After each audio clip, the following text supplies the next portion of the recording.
YouTube, Kyle Warren Modder, and I've got an update for you guys. The last video I just did on the Frigidor was really bad quality, so I moved things back out to the garage, and hopefully the Frigidor does its job keeping the heat in so we can continue to print.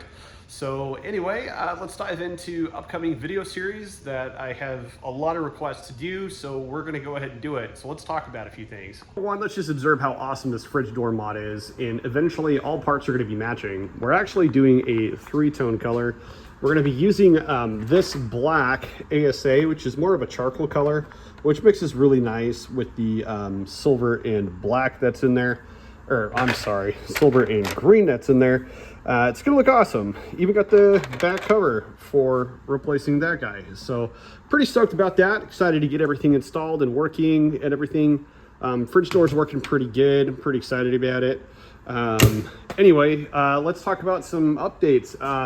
The orbiter extruder is going to go away, and we're going to be doing the G2SA. Got the Galileo 2 extruder kit right there, as well as the components needed to do it all ready to go.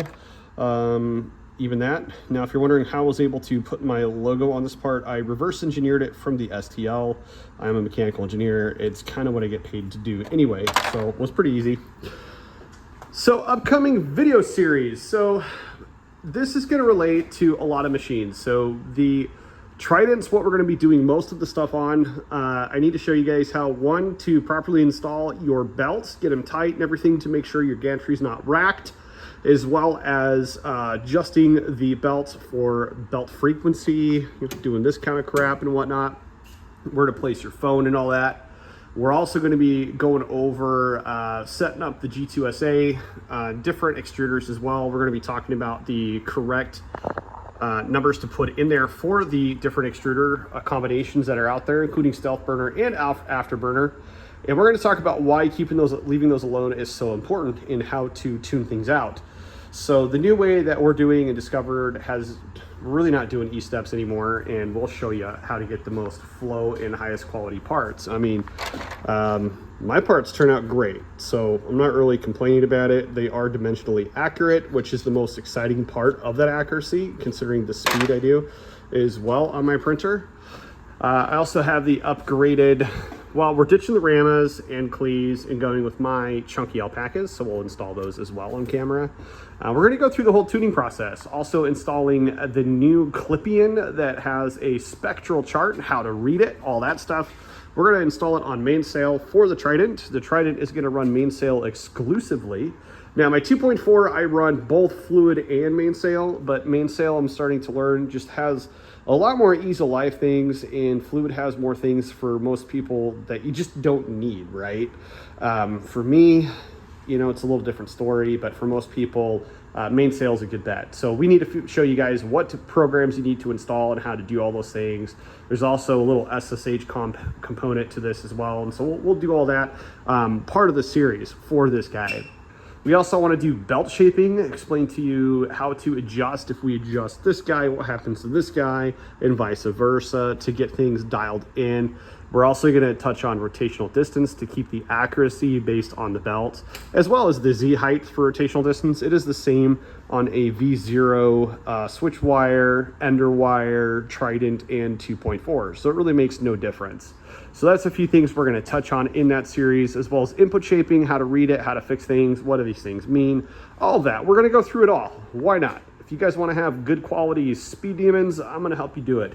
So anyway, stay tuned. If you want to check those videos out, please like and subscribe right now to us. Click that like button as well. It definitely helps me out with views and everything, and getting the information out there on YouTube. They have a kind of a funny algorithm. So anyway, and then I got a final announcement, and then I'm signing off. Okay, so the last couple of videos I talked about Physitech, the Discord server. I encourage you to go ahead and join Physitech Discord server. Again, the link is in the description. Click it. You do need a Discord account, and then once you're linked in, you're there. So there's plenty of us that all have the same mentality of speed, precision, calculating flow, all those things that have culminated into this little video series we're going to be doing. I got a lot of people in the Discord asking me a lot of these questions of getting, you know, quality prints like this, as well as the YouTube comments.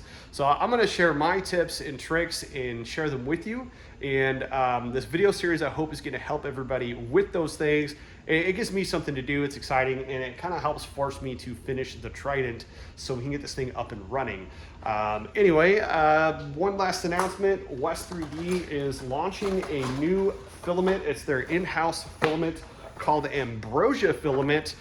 They sent me a sample. It is color West Green. It is ASA, and I'm really excited to try this. Apparently it's element of the gods. I know it's supposed to be filament, but anyway, a low calorie filament. I'm not sure how I feel about that text. I feel like it's a little kiddish.